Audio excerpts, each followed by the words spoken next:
High বন্ধুরা, আবার একটা নতুন ভিডিও নিয়ে তোমাদের সাথে চলে এলাম।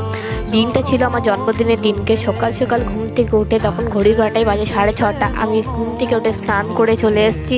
তারপরে রেডি হলাম, তারপর বাড়ির সব মন্দিরে প্রণাম করলাম, বাবা মাকে প্রণাম করলাম, বাড়ির যতজন বড়দের কাছে। তারপরে আমরা পুজো দেওয়ার জন্য বেরিয়ে গেলাম। আমরা গিয়েছিলাম ভিরিঙ্গি কালীবাড়িতে পুজো দিতে। আমার প্রত্যেক বছর যাওয়া হয় না, কিন্তু এই বছর মা মন থেকে ডেকেছিল, তাই আমার যাওয়া হয়েছিল।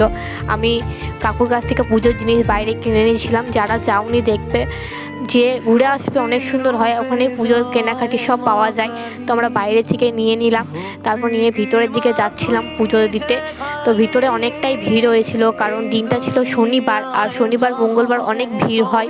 সেদিনকে ঠাকুরের প্রসাদ রান্না করা হয়, তারপরে মানসিক যারা করে তাদেরও সব কিছুই পুজো হয় সেদিনকে, শনিবার আর মঙ্গলবার, আমার যতটা জানা আছে।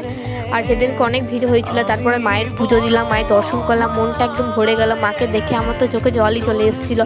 তারপরে আমরা সবাই দাঁড়িয়েছিলাম এক জায়গায়, তারপরে প্রদীপ জ্বালালাম, প্রদীপ ধূপ ওইগুলো জ্বালালাম।